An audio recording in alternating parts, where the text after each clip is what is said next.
Good evening. My name is Michael Gary. I have the privilege of being a head of school here at Friend Select in my 7th year, where we believe teaching is tangible, learning is living, and care comes before content. Before we get started, I'd like you to join us in the manner of friends in some silent worship. So join me in some silent worship before we get going.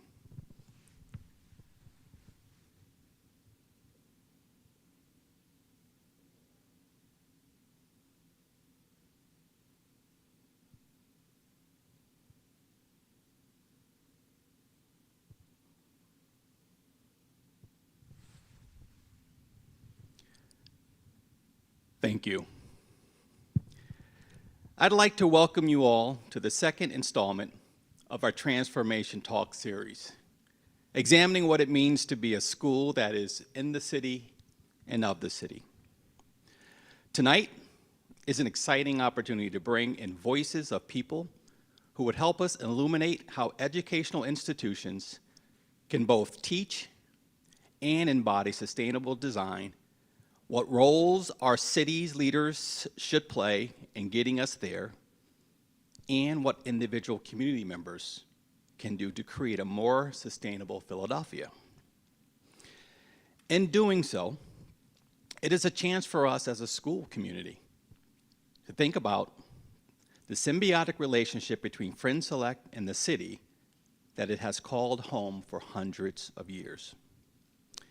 As many of you know, Friend Select is in the midst of a major transformation campaign that is changing the physical look of our school, including our new upper school STEAM building and recently transformed Parkway building. Through these physical transformations, Friend Select is able to extend the ways we utilize our great city as a classroom while enhancing our educational, financial, and facility goals. The sustainability of our natural and built environments will be the focus of our conversation tonight. We're excited to explore what all of us can do, both here at Friend Select and throughout the city, to make sure that the spaces in which we work and learn are designed and operated sustainably. With that, I'm honored to introduce you to our panelists this evening. Executive Director of Green Building United, Rich Freeh. Rich is an accomplished clean energy and climate policy change agent with over a decade of experience working with local governments and institutions. He received his master's in urban, community, and regional planning from the University of Pennsylvania, previously worked with the Philadelphia Office of Sustainability, and is now at Green Building United, where he forwards the mission to promote the development of sustainable buildings. Director of Product Strategy and Marketing for Comcast Smart Solutions, Caroline Goodbody. Caroline has been an inaugural and the integral part of Comcast Smart Solutions, a program that empowers communities and businesses by providing tools to help manage costs and improve sustainability with technology. She received her Master's of Environmental Management from Yale University and is passionate about finding business solutions for public sector challenges. Deputy Director for Climate Solutions at the Philadelphia Office of Sustainability. Krishen. Nidhi earned her degree in environmental studies from the University of Pennsylvania and has worked in both the private and public sectors to pursue her passion for sustainable development. She started work for the Philadelphia Office of Sustainability in 2021 and has remained in the public sector ever since. Last but not least, founder of Solar States, Micah Gold-Markel. Micah is actually a Friend Select graduate from the class of 1995, so welcome back, Micah. Solar State's two missions are to install solar arrays and serve as a vocational training program for underprivileged Philadelphians. Micah and Solar States have completed over 800 projects for residential and commercial clients and impacted hundreds of students through their curriculum and job placement. Solar States installed over 40 solar modules on Friend Select's upper school STEAM building, with the goal of making the building more sustainable. We know that during our first transformation talk in September, centered around physical design of education spaces, an audience member was able to connect with the panelists from Tala, Puerto Rico, to form an exciting new partnership. It strikes me as likely that some of our panelists may have worked together before, and if not, they will soon. Beyond what we hope will be an exciting conversation tonight, our goal at Friend Select is always to be a connector and expand opportunities for the many communities and partners with whom we work. Please join me in welcoming our 4 esteemed panelists.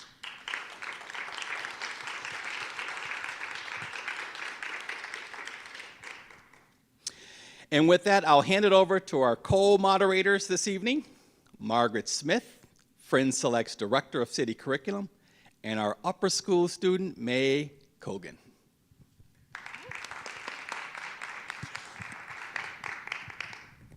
So we just wanted to open it up tonight with a little comment about our first questions. So we know that many of you collaborate with nonprofits and schools and corporations that align with your work. So a lot of our first questions will be about the power of partnership and about the alliances that make environmental advocacy possible. So with that, Nidhi, we were wondering, you've worked with both private consulting organizations and government agencies, and the Office of Sustainability often partners with nonprofits working towards sustainability goals. So we were going to ask, what have you seen work well in Philadelphia in terms of public and private partnerships, and if there are more opportunities for partnership out there that you would like to see Philadelphia take advantage of? Thank you for that question. Partnerships are, in my opinion, the keystone of this work. Sorry for that pun, but there it is. And let me explain why. The challenge ahead of us, to address climate and its impacts is so huge. It's huge on a global scale, but even in the local context, we have so much to do. It is absolutely impossible for a single organization, a single entity, even an entity as large as government, to do this work alone. We have to do it together. For a little bit of context, maybe I'm breaking the mold a little bit, but maybe I could ask the audience a question. Go for it. Where do you think most of the city's emissions come from? Our buildings. Yes, correct. Overwhelmingly, 70% of the city's emissions come from how our buildings use energy. In other cities, that picture might look different. Say, you can imagine a city like Los Angeles, for example, like that's much more sprawling, so there's more transportation. But in Philadelphia, we have a very dense built environment. And to meet our climate targets, we have to decarbonize our buildings. And there are 500,000 of them, 503,000 to be precise. So we have a big challenge ahead of us, and we know that the clock is ticking. And so, while government has to step forward and at the pace required of this change, we cannot do this work alone. So we routinely, in our work, in this large scale of work that we have to tackle, we partner with Green Building United, who do an amazing job of supporting a culture of green building construction in the city of Philadelphia. Solar States that do installations. We have public-private partnerships to support our municipal energy use, such as power purchase agreements with solar developers. We partner with community-based organizations that provide incredible insights into the lived experiences of people and the needs, barriers, and challenges that they experience in participating in our clean energy transition. And that rich knowledge and partnership helps us design policy, design programs that are more impactful, that are more relevant, that are more accessible, instead of us working in a vacuum, trying to say, well, we think this is what is the problem, or we think this is what works. These rich partnerships bring a wealth of knowledge, not only to us, but to the community in general. So partnerships really are the core of our work as we step into this landscape together. Thank you. And following up on that idea of scale from the local to the global, Rich, you've worked on sustainability at both the national and a local level. So we were hoping you can comment on what are the opportunities for progress at those different vantage points, and how might the national and local efforts speak to each other and support each other in progress.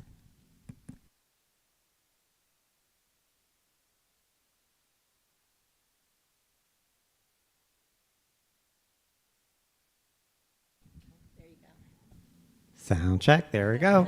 Awesome. Well, first, thank you so much to Friends Select and all of you for being here and for the opportunity to participate in this panel today, this evening.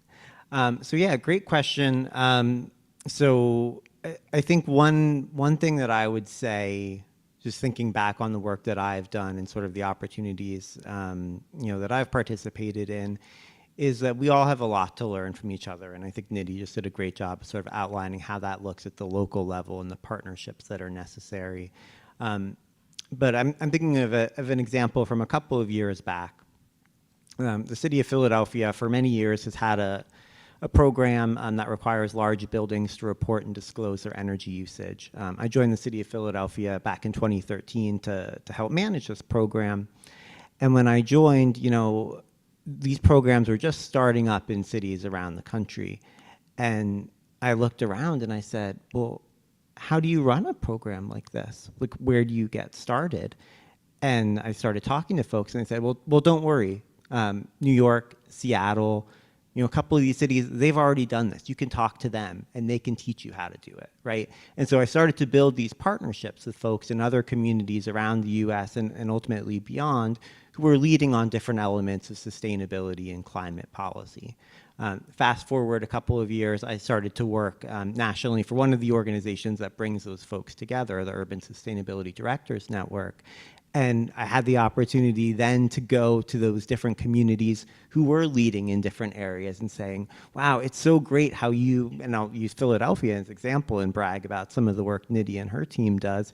Philadelphia is a leader on municipal energy management, getting the most out of city-owned buildings, making sure they're as efficient as possible, leading on those power purchase agreements. Wouldn't it be great to share those lessons learned with other communities around the country? And that's exactly what you see happening more and more. So there are these opportunities for folks to learn from each other.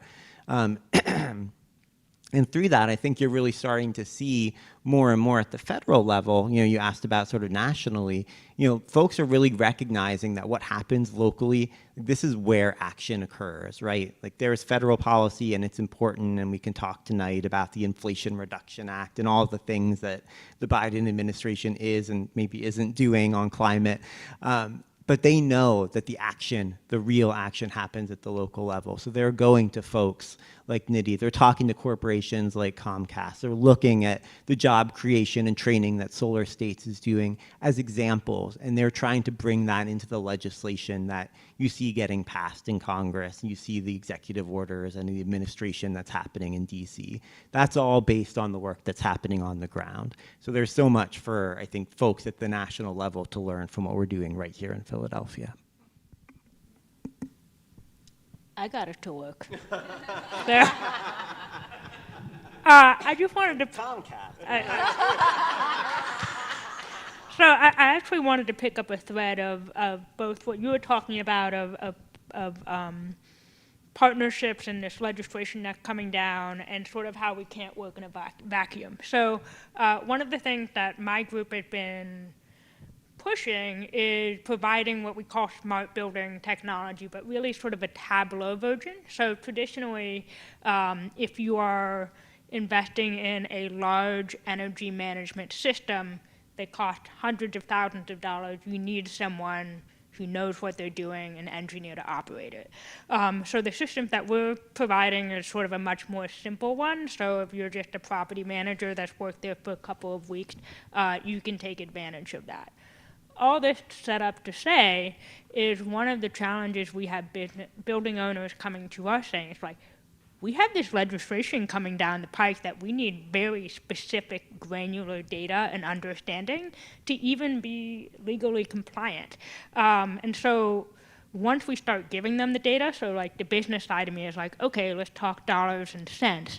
But then you can start to see the interesting stuff by environmental side being like, okay, this allows you, not only can you save energy through energy efficiency, but in places like, for example, here, where we have tiered energy pricing, you can start to do some really interesting things where you start to manage your what's called your peak management, so you flatten that curve. And what that does from a regional standpoint, it eliminates the need for what we call peak power plants, which are power plants that are turned on a couple of times a year, and those are typically coal or other dirty energy. So if you can start to flatten it, you can reduce that, as well as start to incorporate renewable energy sources much better. So.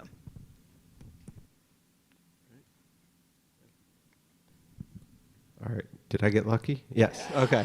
So first off, I'd like to really acknowledge how amazing this space is and the wonderful work that Michael and the Friends Select team are doing. A graduate of 95, I can tell you, did not look this welcoming. It's amazing. Wow. Also, I mean, I think the perfect example of partnership is with the Friends Select project on the STEAM building. You know, people may think about this in terms of the environmental benefits of the solar panels, 40 solar panels on the roof there, and there are tremendous environmental benefits. But the thing that I think really hits home with our staff and our people are the jobs that it helped to maintain. And that, you know, when people come and work at Solar States, you know, for a lot of the folks there, it's their first time with a job with healthcare, or the first time with a job with paid vacation, that sort of stuff. And so, you know, the fact that they're working at my alma mater, which I was very proud of, and I let them all know, listen, we can't mess this one up, guys. You know, this is very important. But also that, you know, they have this consistent employment, and that's our model. Every single employee at Solar States is a full-time employee. And one of the big issues in the construction industry is there's so much sort of variability in the work, right? Oh, there's a lot of work all of a sudden, and then there's none. And it makes it very hard for people to budget for their lives because, you know, everyone here expects a paycheck at the end of the day, but when work dries up in the construction industry, people just get laid off, and that's it. And we've really worked hard to avoid that sort of boom-bust mentality by building partnerships with folks like Friends Select. We had a great project at Yards Brewery at 5th and Spring Garden where we put 2,000 solar panels on the roof there. Incredible project, not just for the environmental benefits again, but when you're doing projects, particularly with the city of Philadelphia or with state money involved, they frequently require something called prevailing wage. And that's a big part also of the Biden administration's new legislation to require a certain wage scale. And what does this translate to? Well, what it translates to is everybody on that job got paid $100 an hour.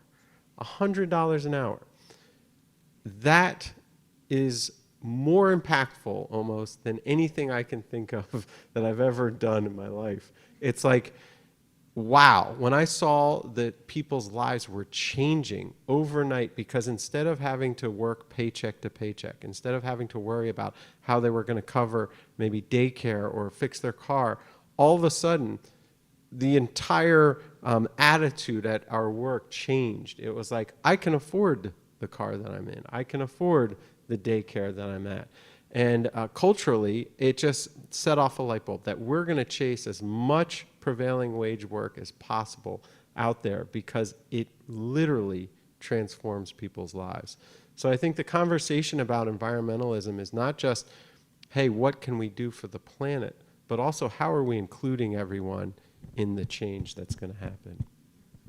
Here, here. Thank you. And we do actually have some more questions on that. But first, I'll turn it back to May.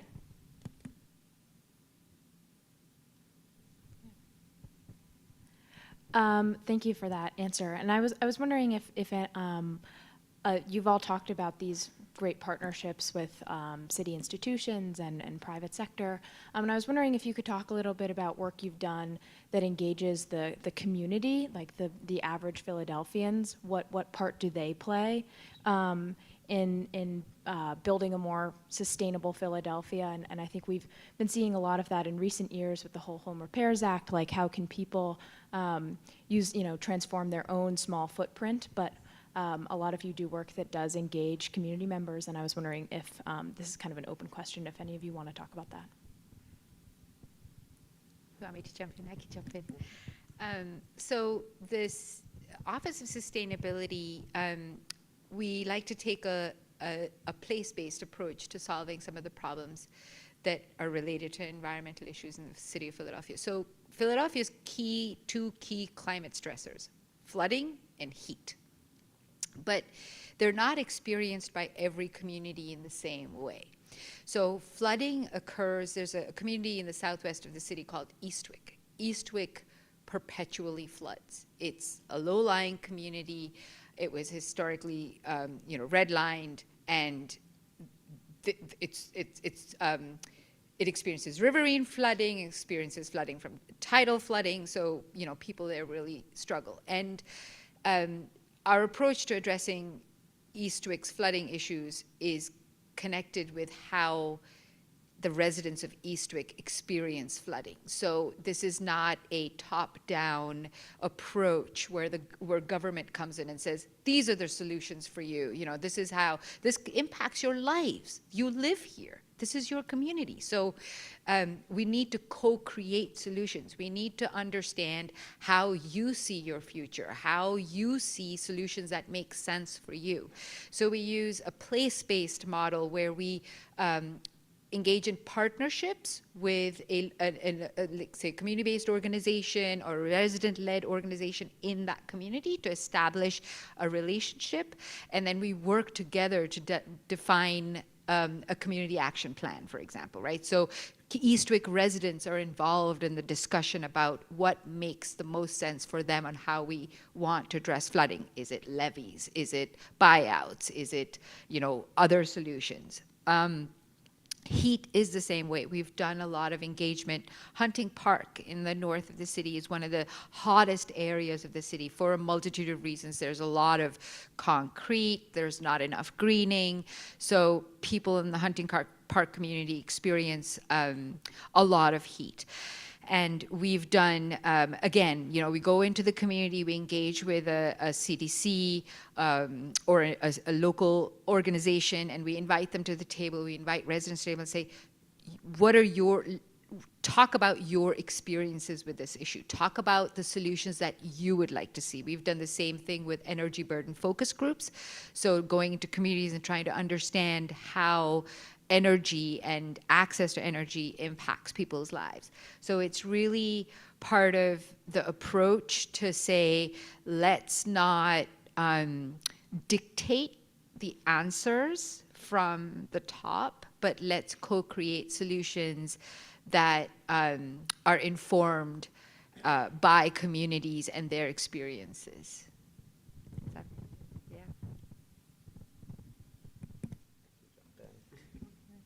I'm going to try to do the mic again. It worked this time.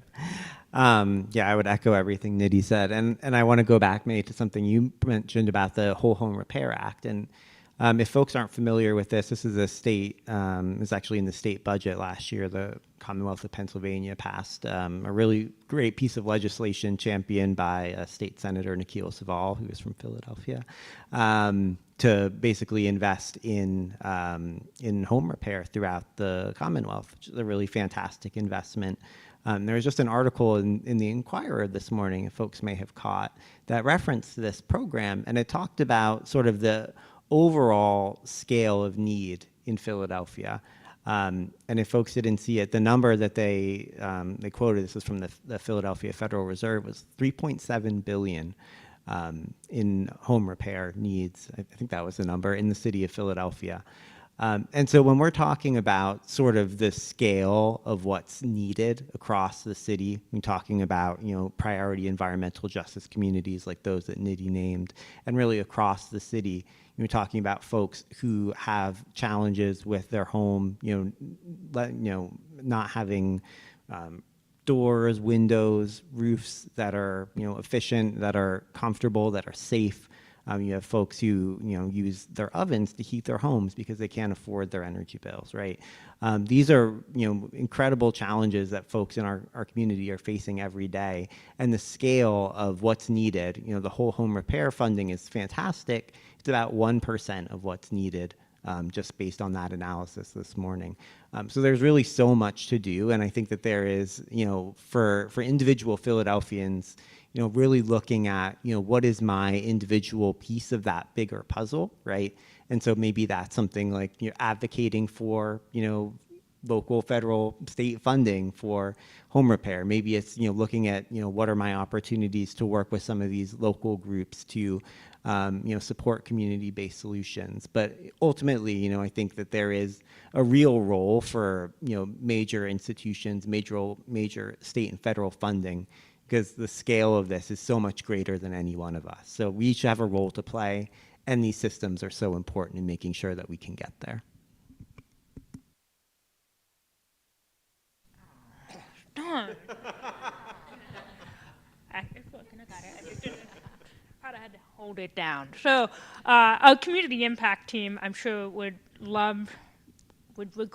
deeply be disappointed that I didn't highlight some of the work that they're doing. But to level set, Comcast is a publicly traded company, and we certainly have obligation to our shareholders, and we can have a whole debate on what the role of the private sector is in serving public sector goals. However, with all of that said, there's a couple of pieces I wanted to highlight. The first is the feeling that Comcast is really committed to the city succeeding and thriving is not just talk. That was certainly one of the things that surprised me when I started at Comcast, but part of the reason they built these two gigantic towers was probably not just the tax breaks, but because the Roberts family and Comcast leadership is committed to Philadelphia. So that's one piece. We obviously have a large charitable arm that is connected with Philadelphia, but I want to just touch on one project that I've worked on. There is a sort of tech training school over in Camden called HopeWorks, and essentially what they do is they work with students in the Camden community, give them skills, technical skills to then place them at different technical companies. So Comcast actually hires a lot of the folks there, but one project that I worked on talking about the smart building piece, we actually were able to install our basically software in that building, save them about 30% of their annual energy use cost in 6 months.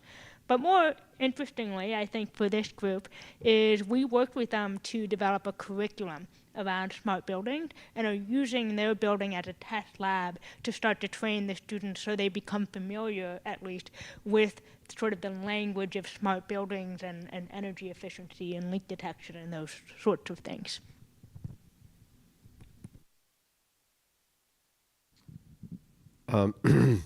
I forgot to give a shout out when I first talked. I promised Oliver I would say his name. So Oliver Ingram, who is a graduate of Friend Select, also worked on the Friend Select project. He was the project manager, and he did a great job too. So thanks, Oliver. He's my guy. Back to the sort of partnership in nonprofits. We work with a lot of nonprofits. Philadelphia OIC, which was started by the Reverend Leon Sullivan, does some amazing work in job training, workforce development in North Philadelphia. So does PowerCore PHL, where they take returning citizens, train them on green stormwater infrastructure, and then send them over to us for some solar training. And that's been really, really key to our success. I started off by thinking, you know, I can do it all. I can like teach, I'm gonna like train, I'm gonna have enough support for all of these people, and we're gonna like have this like super cool, way outstanding company that can do everything. And it's just not possible, right? I mean, there's just not enough hours in the day. I was teaching at Youth Build Charter. We hired some of the students there. I'm running around trying to get them the supports they need while going back to teach, while installing solar, while getting a permit downtown, while doing and it was just absolutely insane.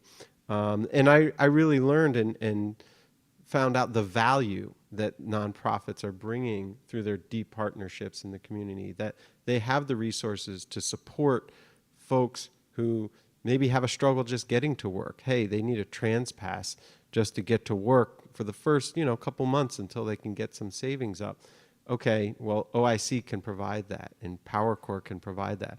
You know, maybe they need help just with math skills. You know, I remember plenty of nights I was sort of doing a little tutoring on the side and thinking to myself, when am I ever going to have time to do the, you know, the permitting work that I need to do? And they do a really great job of that stuff. And as an example of that, out of our first cohort at Philadelphia OIC, a gentleman by the name of Mark Shackelford came out and worked for us installing in the North Philly area. We actually did a bunch of PHA projects in North Philly, and one of them was just a few blocks from where he grew up.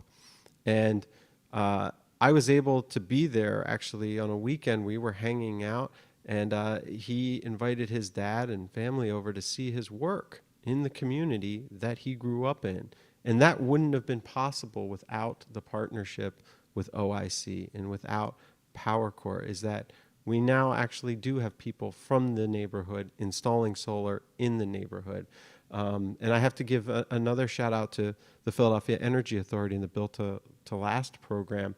We installed solar on 50 low-income homes throughout the city of Philadelphia, really a national model, and it couldn't have been done without that style of partnership. So it's really big. And it's great that so many organizations like that exist here in the city of Philadelphia.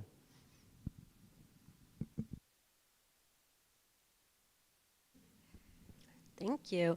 You know, continuing with this idea of social justice, when May and I were doing research on all the panelists, I think the program that we had the most questions about was the Smart Cities program.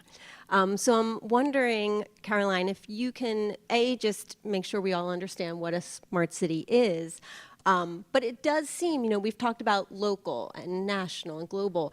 It does seem, from what we understood, that some of the data collection in the 13th Street corridor, it's sort of a hybrid.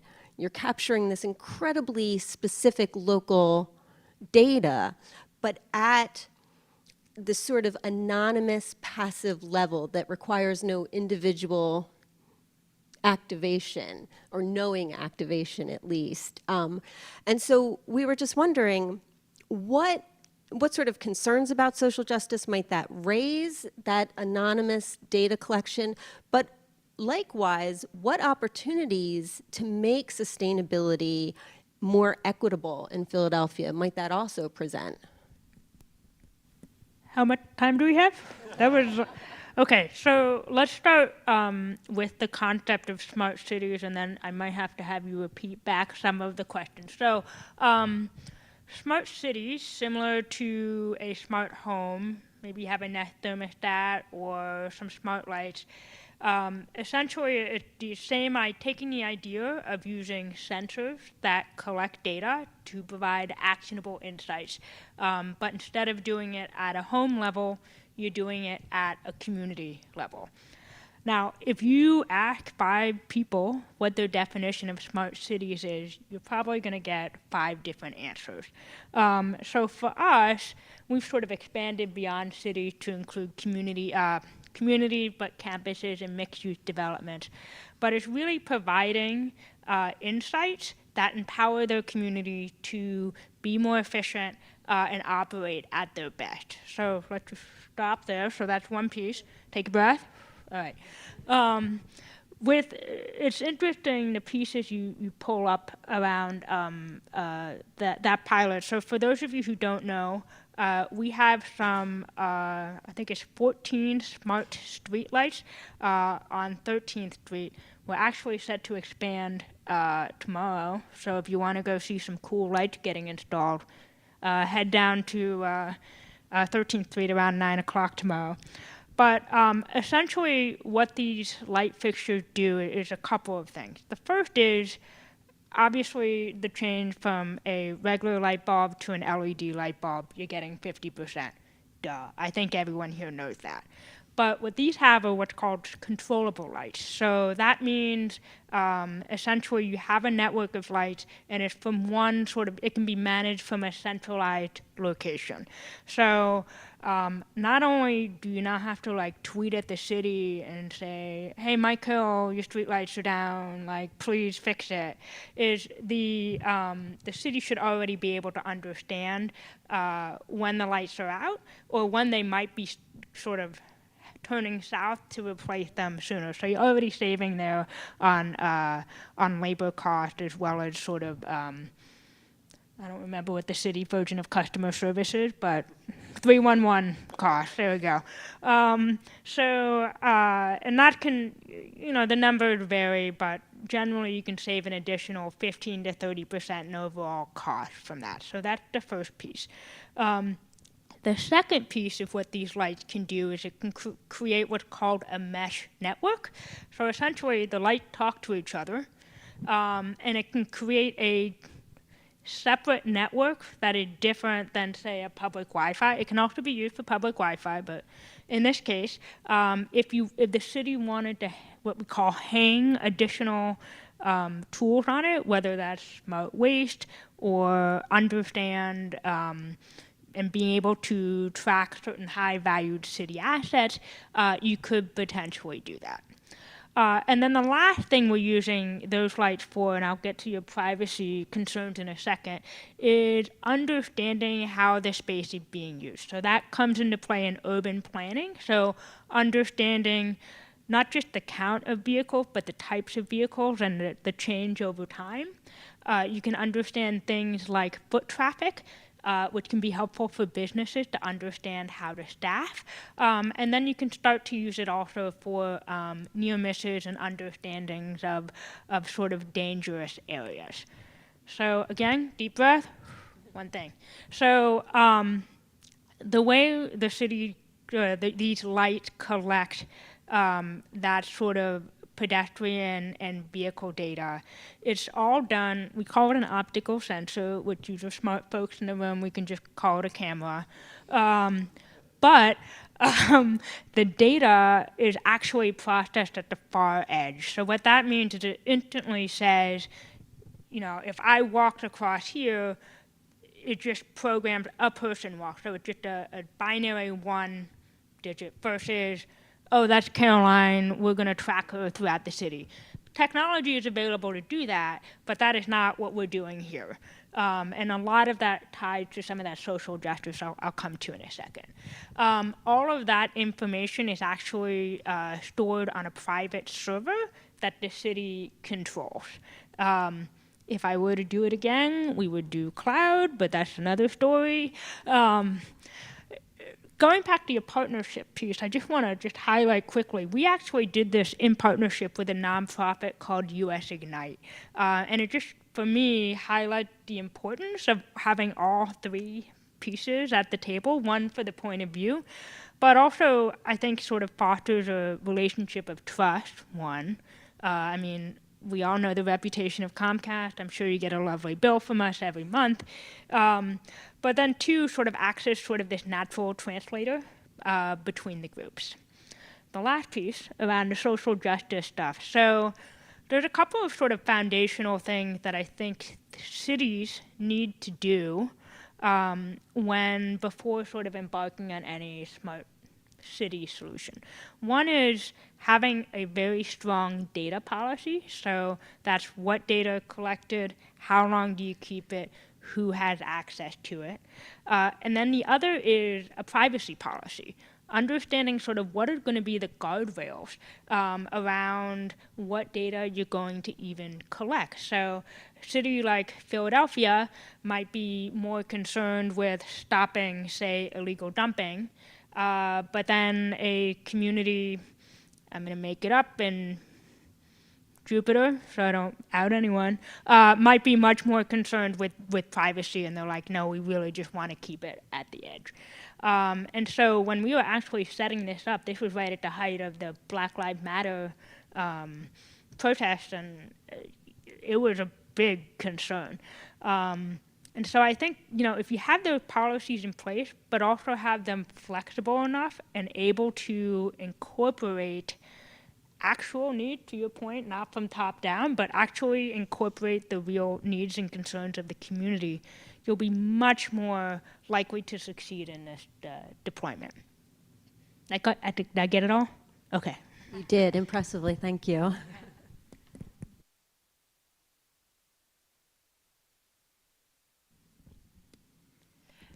Thank you for that answer. And I have a question for Nidhi. I really enjoyed hearing about your approach to kind of community first and environmental justice oriented city programs. And I was just wondering what's on the horizon for the Office of Sustainability, and what is your vision for the city's continued and improved collaboration with other groups? Sure. First, I want to give credit where it's due. This idea of place-based initiatives and community-based work did not originate with me.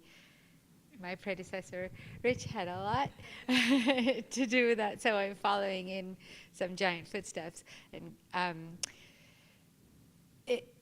so for us, a key strategic initiative and a key strategic priority for the Office of Sustainability is alleviating energy poverty in the city of Philadelphia. Let me explain what that means. Philadelphia is one of the most energy burdened cities in the United States. Are people here familiar with the term energy burden? Able to define? Okay. So energy burden is the share of our income that we all pay on our utility bills. This is utility, so we all use energy, right? So we use energy in our homes to heat, to cool, to cook, to heat our water. And we pay a bill for that, right? Like we pay a bill to the utilities. The average share of our income that we should all be paying is 3%. That's what our utility bills should be as a share of our income. In the city of Philadelphia, almost half of city households pay 10% more than that, right? So we have a large share of our residents who are experiencing high to severe energy burden. And what this does is it's insidious in that it is no longer about energy. When you're a household and you have high energy burden, what you are doing every day is saying, should I buy my kids lunch at school, or should I pay this electricity bill? Should I pay the water bill, or should I pay the electric bill? Should I do this, or should I do that? We have research that shows that high energy burdens expose people to risks of houselessness. You can get evicted because you cannot pay you can get displaced because you cannot afford to stay in that house. It places the security of your housing at risk. So it is deeply connected to not just energy, but overall to your quality of life, to your ability to thrive. And we are committed to, in the next, our next project is to understand how we can alleviate energy poverty in the city of Philadelphia. Energy poverty, which we define as the inability to access or afford energy that is clean, healthy, and safe. We want to make sure that all Philadelphians are able to access and afford energy that is clean, healthy, and safe. And to your point earlier, right, this isn't just about me, you, or us.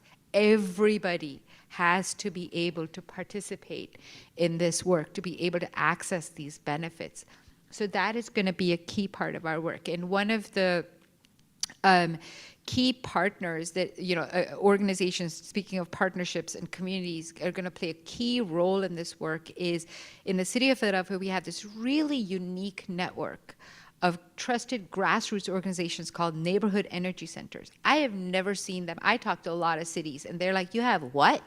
And we're like, yeah, we have this thing. And these are grassroots organizations, and they operate mostly in our historically marginalized and most vulnerable communities. And they connect residents to energy services. So they help people sign up for utility bill assistance. They educate them about weatherization. They provide them with access to solar, and just sort of connecting residents with mechanisms and tools that we all have in reducing this energy burden, this challenge that so many people face. So one of the things we're looking at is how can we what kind of strategic interventions, approaches, actions, projects we can do to take a really good look at this problem and look for ways to solve it. And it will be done because the scope is so big. It will be done with we will not do it alone. It will be done with partners. It will be done with people installing solar. It will be done with the CBOs. It will be done with partnership with Green Building United. It will be done with the partnership with private sector, whatever role they can play. So it's a big challenge, but that's one of our big next projects, and we're excited about it. Thank you so much. I've recently been learning more about the concept of an energy democracy, and it's really cool to hear that the city is also focusing on that. Yeah.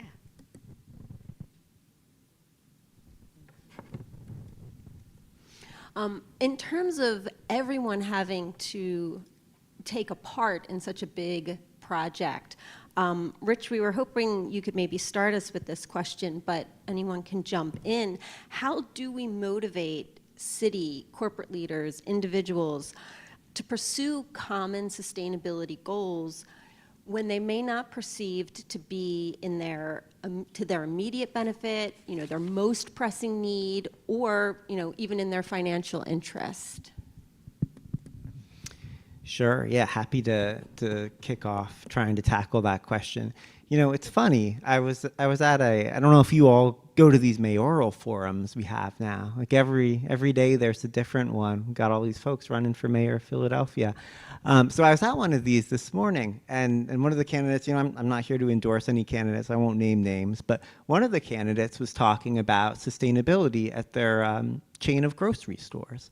And this candidate was saying, like, wow, we installed energy efficient systems and solar panels, and it was environmentally great, but also there was a return on investment, right? And so that for me was the signal, right? Like, oh, even for folks who are bottom line oriented, right? Like, we've reached this point where we know that sustainability has sort of moved from this is niche, this is extra, this is if you're green, this is if you really care about the planet, to this is an economically not only feasible, but there is a return on investment. It is absolutely the thing to do, right? And so I think a big part of really what we need to do is this mindset shift of going from this is extra to this is essential. And I think there's a couple of ways to do that.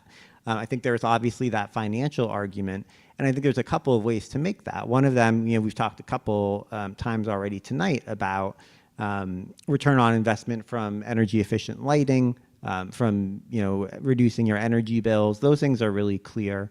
The other big piece of that, climate risks, right? We know that climate is changing, that we're seeing those impacts in Philadelphia and the region already, and the result of not preparing for those climate risks is major damage to your property, right? Major damage to your business, major damage to your institution. So taking care of that in advance, adapting to, mitigating, preparing for climate risks is really good business, a really smart way to approach your work. And that's something that actually Green Building United is helping some some organizations with who are more on the nonprofit side, which you could talk about. But that's something that is really important to be tackling and thinking about moving forward. But the other thing that I would flag, and I think that this is something that you see obviously in this great audience, and thinking particularly about the folks in the school and the next generation who are coming up now, thinking about sustainability and climate and the imperative of this work, is this is a way to attract and retain talent, right? And so when you're thinking about young folks joining the workforce, looking at the myriad options that are available to them, they want to work, for a business that that they can believe in. They want to work for an institution that is taking the biggest existential threat of their generation, of our generation, seriously, right? And so I do think that we have sort of transcended this moment where sustainability is additional, where it's extra, and it's become necessary.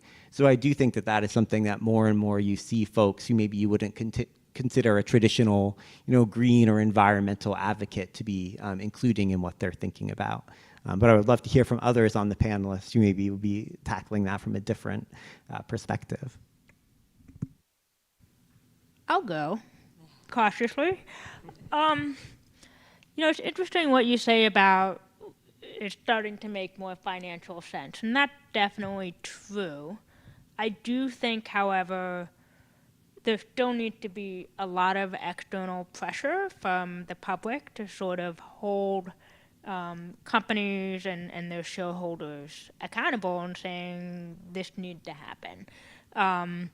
Yes, it's a way to potentially attract talent, but if you are a CFO deciding, I'm going to invest in this project that's going to save us energy over 10 years, or I can invest in this project that has a little faster return on investment, that's a hard call to make.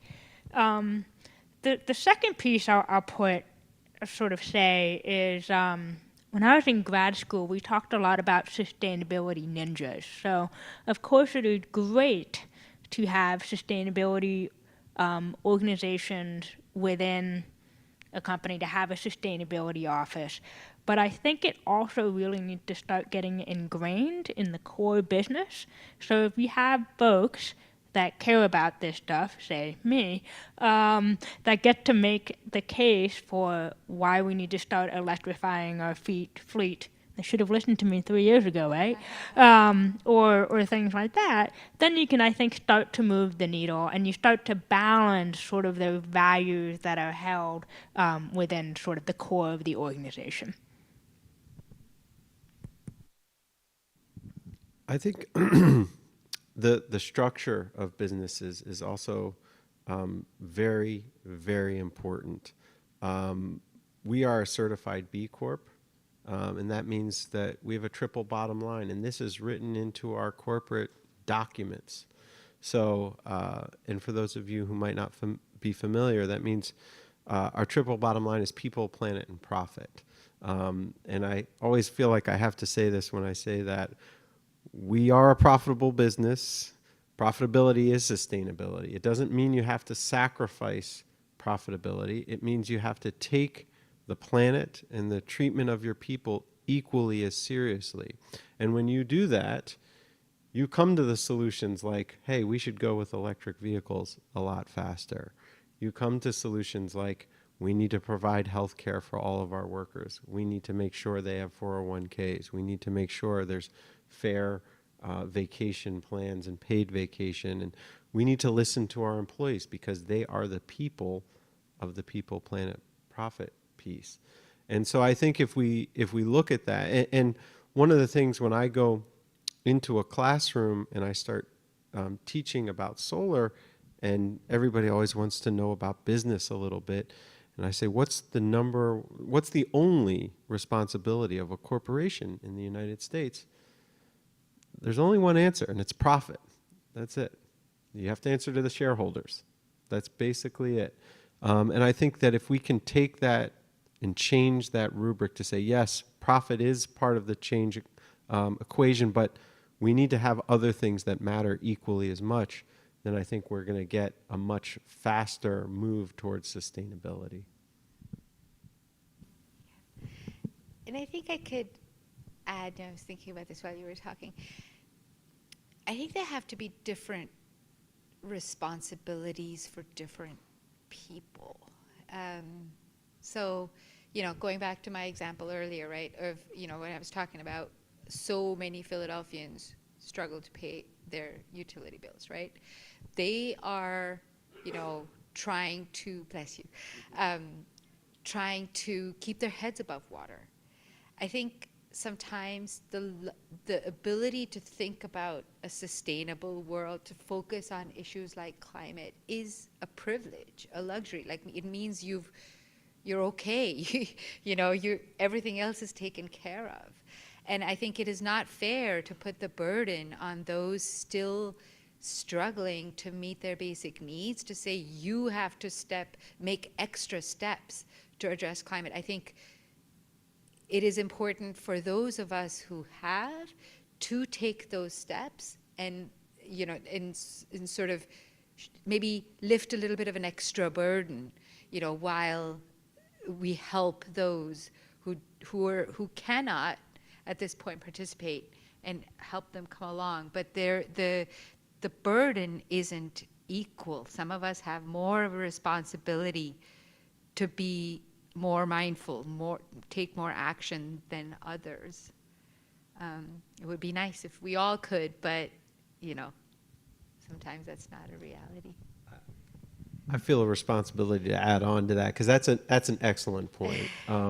It really is, and it reminds me of really why I started Solar States, was seeing Van Jones give a speech at the Academy of Natural Sciences right down the block here, and afterwards I got a chance to briefly chat with him, and I said, "Wow, that was really inspiring. The book, The Green Collar Economy, is just amazing," and I said to him, it was really inspiring as being an environmentalist. And he said, "Oh, that's great, man. Where are you from?" I said, "Oh, I'm from West Philly, Powelton Village, Mantua area."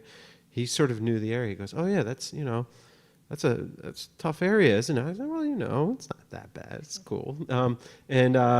And he said, "Well, you said you're an environmentalist. Would you think most of your neighbors are environmentalists?" And I thought for a second. I said to myself, probably not. And he said to me, I remember this, he said, "That's your failure." And first I was like, "Wait, you can't come to my city and call me a failure, bro. Hold on a second." Okay. And then once I got over my own ego and I thought, oh my gosh, he's right. We haven't focused sustainability on, hey, this can actually help you meet the problem you're facing tomorrow, not just 10 or 15 years down the road, but you're having trouble paying a bill, guess what? There's a job in sustainability for you. It's not just about, hey, all of the solutions for sustainability are more expensive. I remember at that time, like, the Prius was this amazing vehicle and it was more expensive, right? It's hard to believe now to say that, but it's true. And eating organic was more expensive. All of the environmental solutions out there were more expensive. And the really amazing thing that Van Jones showed me in that moment was, what? If we don't include everyone in this, we're going to fail. Yeah. It's just not going to work. Yeah. So, that idea that certain people sort of have more responsibility than others, and that we need to really focus on what are your needs rather than, necessarily saying, we're saving the polar bears by doing this, or we're being environmentally responsible. Well, guess what? You can pay for your daycare tomorrow too, and that really helps. Yeah, and if I could just follow up, sorry, I wasn't taking offense to the IRA is a really interesting example of how different people have to participate in this work in different ways. So, if you're familiar with the federal funding coming down through the Inflation Reduction Act, right? So broadly, you can think of it as federal funding. This is for buildings. The federal government is saying, we're going to push out a bunch of funding through tax credits, right? We're going to push out a bunch of funding through grants, and then we're going to push out a bunch of funding through rebate programs that are coming through the states. There are many residents of Philadelphia who cannot take advantage of those tax credits, right? Like you have to have, first of all, a tax liability. These are non-refundable, right? So you have to owe the government something to get that tax credit. A lot of times, if you are low income, you may not end up with a liability. Second, it's a tax credit, which means you have to throw down the money up front to weatherize your home, to electrify, to solarize, right? And then wait 1 year for that money to come back to you. So the ability to be able to do that is a luxury, And so, when we look at the IRA, we look at it and say, there are many residents in the city of Philadelphia who can take advantage of this tax credit and who should step up and say, yes, I can make my home more energy efficient. Yes, I should be looking at electrification. Yes, I should be looking at solarization, and do their part to their ability. And then government, other organizations can use grants to support those who cannot participate. And that way, everybody gets lifted up, but we have to recognize that some of us can do things that others cannot. So we must all do our part, but it is unfair to expect, like I cannot expect a low-income household to say, hey, you should go get those tax credits, right? That's not fair. That's not cool. Another model I've seen around that the ITC is, and you have to structure the program in a smart and creative way, but you find someone who can upfront that capital, right, and can take advantage of their tax credits and essentially pass on some, if not all, of those savings through programs like what the PEA does. But it's hard to do, right? So the tools are there, just actually doing it is very challenging. Yeah. Yes.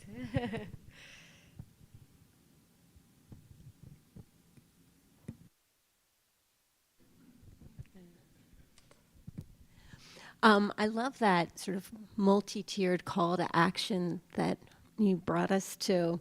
I do know that there are some questions from the audience, both our in-person audience and our audience streaming at home. So while we get the mics available and pull up the comments that were sent in, May has one other question for you. Thank you. I was struck by a lot of you mentioned the workforce development and people becoming more and more aware of what we face in environmental issues.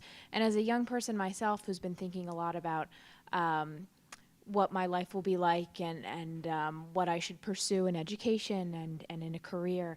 And I was wondering if some of you wanted to speak to advice that you might have for young people who are still trying to find their niche in environmental issues. And I know a lot of you have had kind of unconventional paths to the work you do now.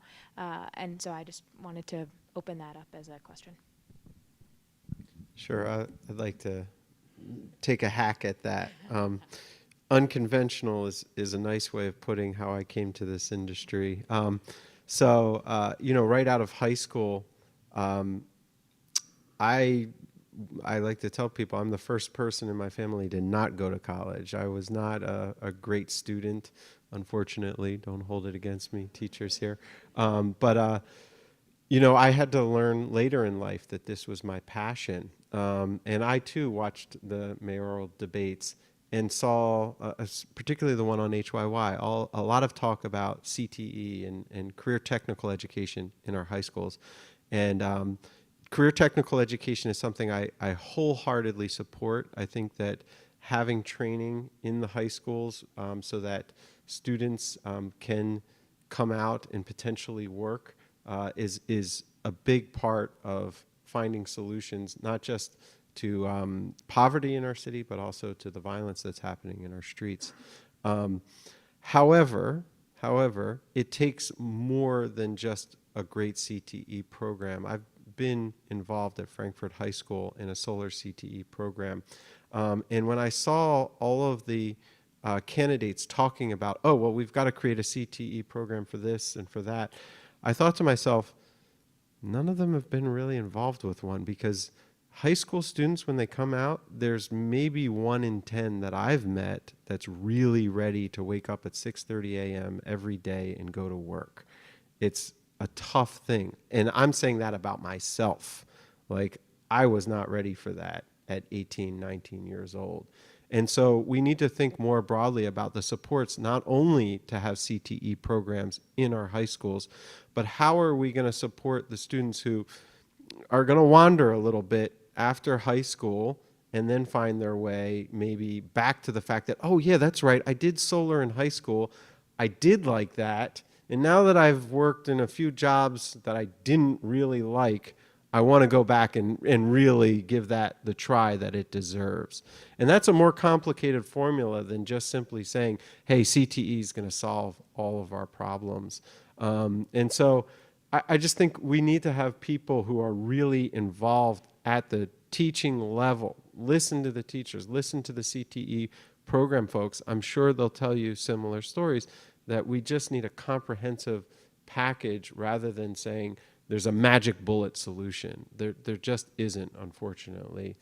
It really does take a lot of folks getting together, working together to provide the supports that are necessary for people to experience success. And that goes too for employers. Employers who are hiring folks who come out of CTE programs or who were previously incarcerated have to have expectations of a little bit more support. You know, you can't just have a system of 3 strikes and you're out. If you're late 3 times, you're gone. I mean, you have to be on time to the job. Don't get me wrong. That's one of the things that we have to do. But you also have to have the supports there to say, okay, you're late regularly. What's going on? How can we support you? And give people the real chance to say, okay, this is going on in my life, and I didn't know I could talk to you about that. And it's okay. And then once you get over that hurdle, sometimes you can find success. So that's, you know, really, really important, I think, to acknowledge. It does take a group of people, and CTE is not just some magic bullet, but we need to have that as a part of the formula going forward. I'll jump in. So, well, I didn't go to Friends Select. I went to another Quaker school in D.C. And I think one of the most important lessons I've taken with me is no matter what you're doing, you have to give back in a really concrete way, right? So law firms have certain pro bono requirements. I think myself, as having an MBA and working in business, I work with nonprofits. It's like that is a responsibility. You have been given a gift of this amazing education and an access to an amazing network, and it's your responsibility to find a way to give back. So that's the first thing. The second thing is, this is really hard, right? Like, we're super optimistic and like it's all puppies and rainbows up here, but just be ready for, like, there are days when you are hitting your head against the wall, and it is frustrating.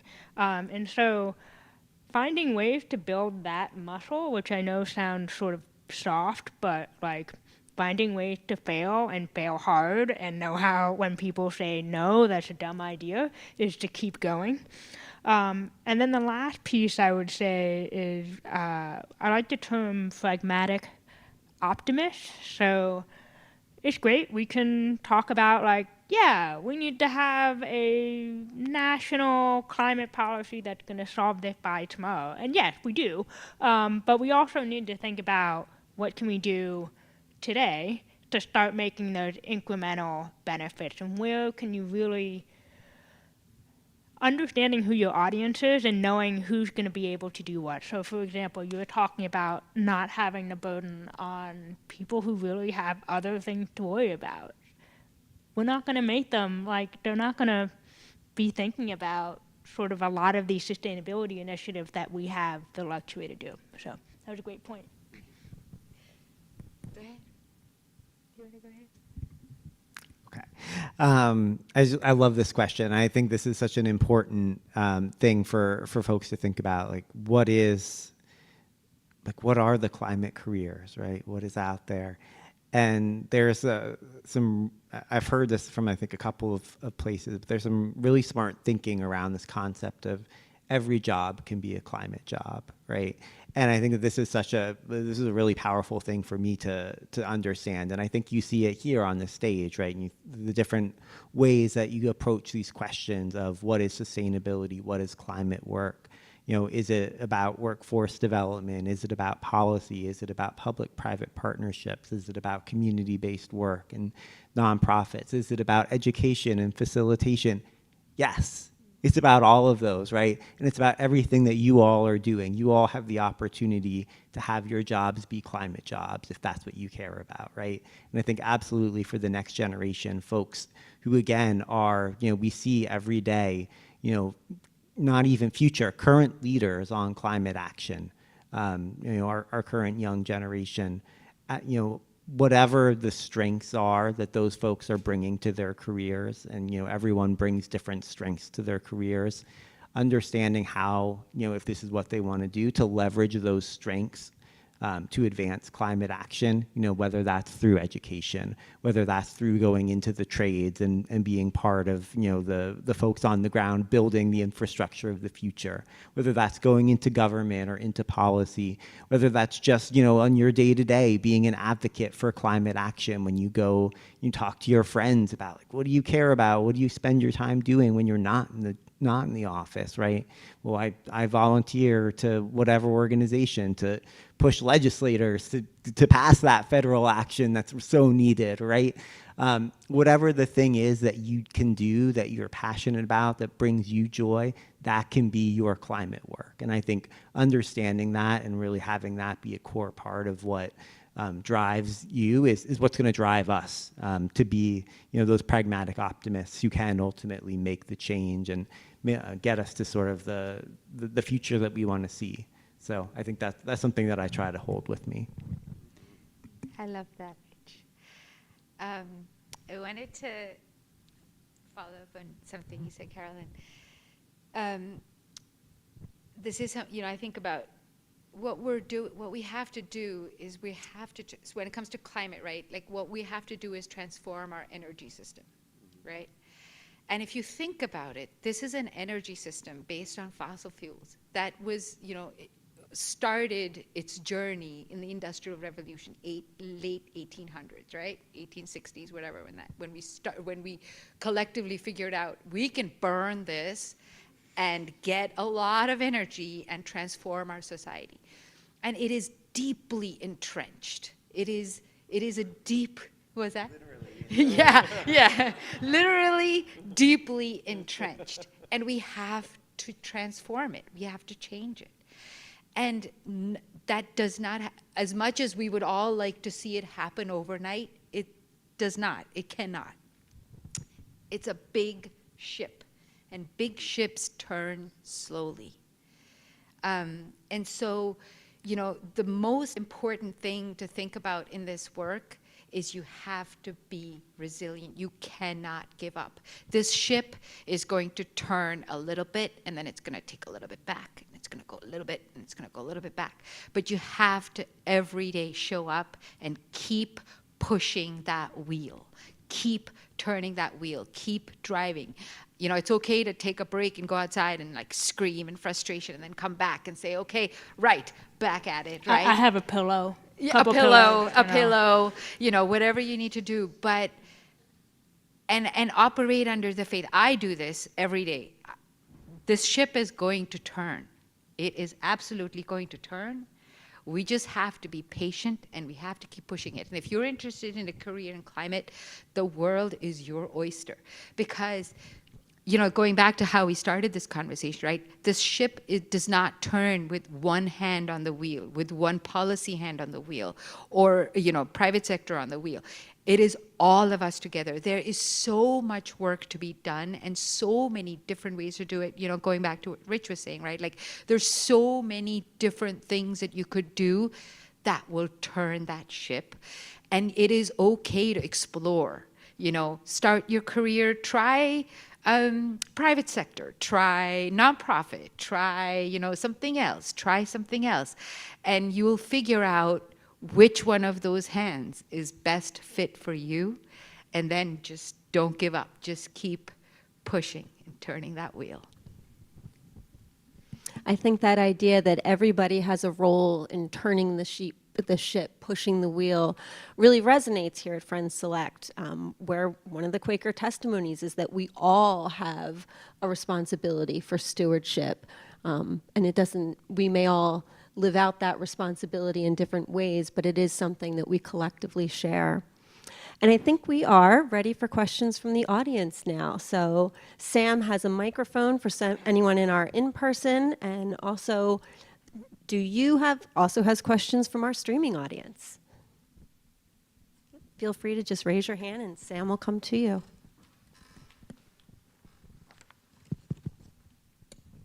Thank you so much. I am loving every part of this conversation. I'm Ingrid Lakey. I'm class of '89, and I'm also the head of the board of trustees of the school. I'm also a Quaker.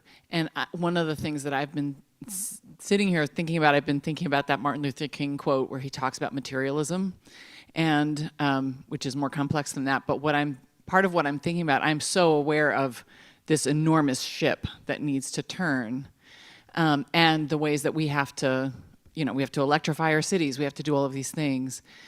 But I'm also thinking about the Quaker testimony of simplicity and how so much of the conversation is about, like buying an electric car or buying this or buying that, and where is also part of the conversation about, and how about we live more simply so that others may simply live? Where is that part of what we are called to be and who we're called to be? I don't want to oversimplify that either. I know that I think back to this point of like just giving people who are living in deep poverty a message about, well, use less. That's not what I'm talking about. But there's a very big culture that we have of consumption, which is part of our disease. I don't know really what the question is, but I'm just like, what do you think? Like, how do we have that conversation? That's a tough one. That is a tough one. I mean, I see it frequently where I work, where people are struggling to get by, and come in, have something. I'm like, oh man, you were struggling last week, and now you got this fancy pair of shoes on or whatever. And I had to learn to myself that sometimes those things bring joy to people in a way that really makes them feel better and work more effectively and able to live their lives. So I've stopped really trying to sort of judge specific purchases or specific things, and try to lead, by example, and say, I try to tell people and be open about like my salary and all of this stuff, but I also, show people, hey, I'm not wearing a gold chain around my neck. I'm not wearing the diamond studded earrings. It's not because maybe I couldn't afford it. I've always wanted to have a grill and all this stuff. Like, I love that stuff. But you know what? It's not living simply. That's not how I want to live my life. And so I think sort of living by example, and I don't do a great job of it all the time either. I drive a fancy electric car, it brings me a lot of joy. But those are the things that, I find I splurge on, and then I try to let people know that if you're living modestly, it's actually a good thing. It can be fulfilling in and of itself, rather than finding that fulfillment in something that's external.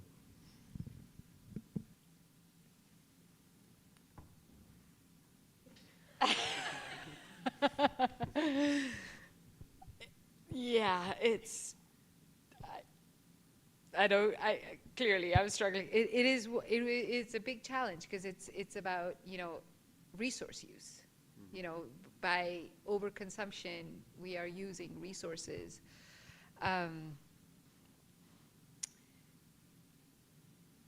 got nothing else. I'm afraid. I think Perhaps education, like we last year we launched a campaign around food waste, right? So food is one of the largest components in the city's municipal solid waste stream. And there's a ton of food that enters that waste stream from our homes. So, the idea there was to say, we need to educate about this part of our waste stream. And there was one aspect of that education that focuses on the end state, right? So we could educate and say, hey, the way to deal with food waste is to compost it. And that is a solution because it keeps it out of the landfill and stops those methane emissions from it becoming a source of emissions. But it doesn't solve the problem of overconsumption, right? Like, why are we wasting so much food? The conversation we need to be having is, why is there so much food being thrown away? I think 40% of food. Abby's got it. This is Abby's topic. I don't have to be the expert on this, but so we took a different approach and said, let's educate people on how to reduce the amount of waste food that they generate to begin with, right? So the name of the campaign was Eat Away at Food Waste, and the idea was eat it, don't waste it. And the whole campaign had to connect with, money, right? Wasted food is wasted money. That's the thing that resonates. So we start to say, when you're throwing that out, do you understand that you just wasted money? Like, that's not food. So it's trying to use these behavior change. This is voluntary behavior change, right? Like, we cannot, like you said, right? Like, we cannot regulate that. We cannot, use policy tools. We have to invite people to voluntarily participate and engage in these behaviors. And voluntary behavior change is very tricky in the absence of sort of carrot sticks, all that stuff, right? So I think what we can do is education and speak to people in the ways that perhaps it resonates with them. So, we had environmental messaging, which speaks to people who care about the environment, right? But then we had other messaging that for people who perhaps environmental concerns are not top of mind for them, but economic concerns are, right? So we can quantify and say, when you throw away this food, it's this much money that you're actually throwing away. So there was those were some of our attempts at trying to address a consumption problem, but yeah, it's real and it's hard. I mean, we are a capitalist system that is fundamentally built on a cycle of production and consumption and endless growth. And that may be a bigger challenge beyond this. These are structural things in the system that we operate under. So I don't think I answered your question, but I just kind of rambled on because I don't know what to, I don't have a solution. I want to take one last shot at that, but come at it from a little bit of a different angle, which is another Quaker tenet of pacifism, and that's sort of equally important, especially in these times of violence throughout our city. And one of the things, unfortunately, that I came to know as a business owner and being close to a lot of our employees is gun ownership is pretty big amongst our employees. And at first I was really frustrated by that. Being a pacifist, I thought, hey, why are you owning guns and holding, this is part of the problem that, whether you're shooting somebody in self-defense, it's still somebody shot, that's gun violence right there. But then I had to realize, there were people in our company who have been shot multiple times.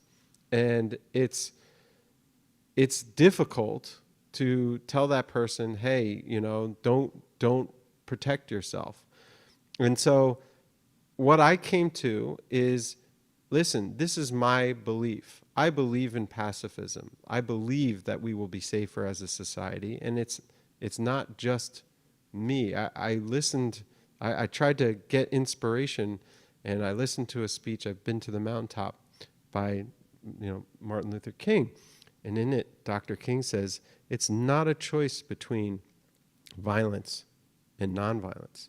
It's a choice between nonviolence and non-existence. And that's what I said to our employees. And, I saw a couple shake their head. And I don't think it changed overnight anyone's feeling about gun ownership.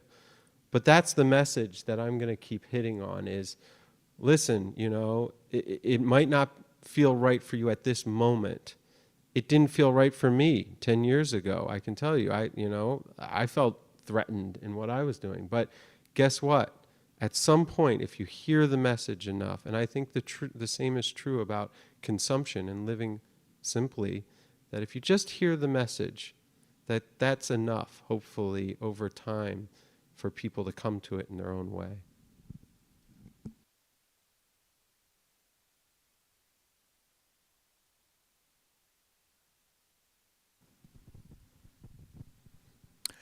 Hello, thanks for this evening talk. My name is Saad Ahmed. I'm visiting Philadelphia for the month of March. And today I came from an event in the Kensington neighborhood where they're having a mayoral race conversation at a school. And it's a real stark contrast between that neighborhood and taking the subway and coming to this part of town and having this conversation here. Not that we don't have such neighborhood contrast in Canada. We have it in Vancouver, we have it in Toronto, like every major city does. But I'm curious, I'm really passionate about sustainability, that's what brings me here. How can cities the size and scale of Philadelphia and so many others in the nation be more inclusive of all of the city? And you touched on some of those points, and I'm just kind of curious from other people as well, how can we be more inclusive? Because on one side, things are really expensive, and on the other side, things are sort of cheap, and I'm looking at development opportunities and so forth, and I see land, and I go see it looks like a war zone, and like it's a really stark contrast, but the opportunities are endless. So I'm really curious that I feel like we're living in the tale of two cities, and how do we make it the tale of one?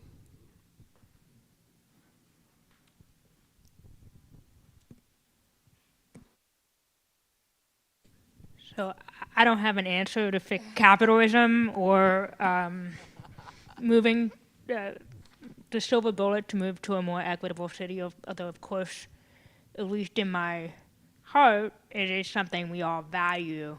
From a private sector, and yeah, I'm debating whether I'm regretting picking up my microphone. But so the first is at least from a cable perspective, making sure everyone has access to what is essentially a utility, right? And that's access to the internet, is access to job, access to resources. That's the first piece, I'll say.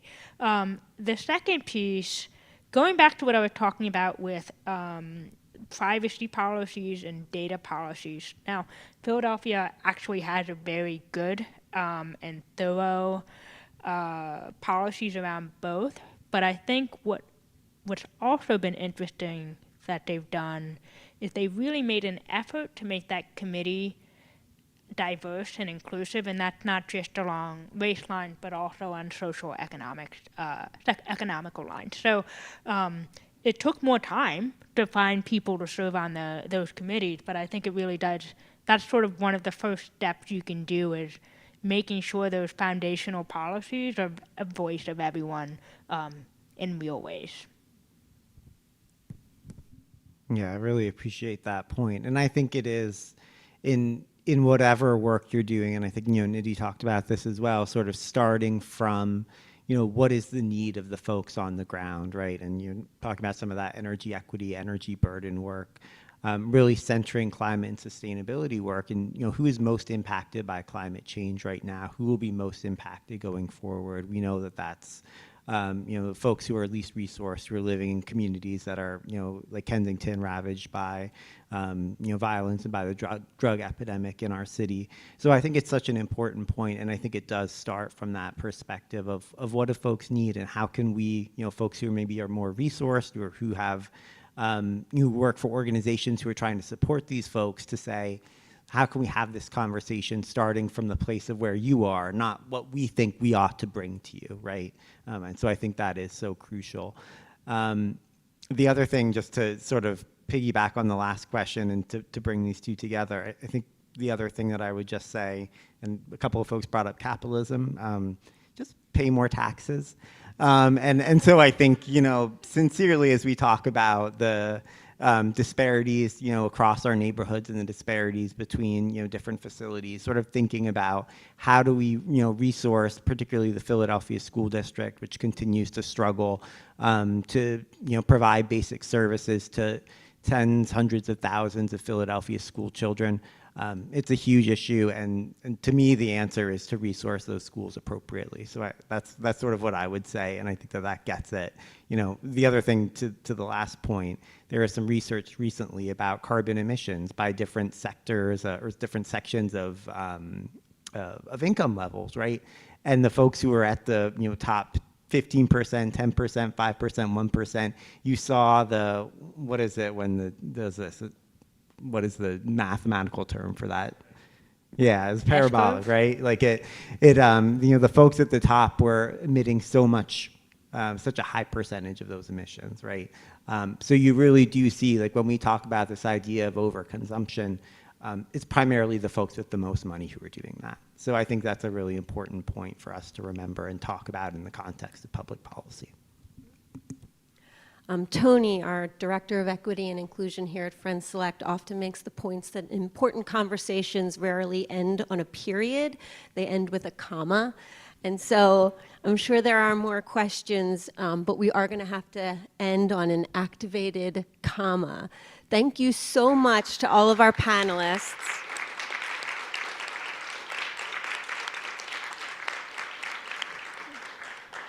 We appreciate your time and your energy, what you shared, but also it was really clear what excellent listeners you were to each other, so thank you for the conversation. I also want to thank my co-moderator, May. And thank you to our audience, both here and those who are watching from home. Stay tuned for more information about our next transformation talk. Thanks, everybody.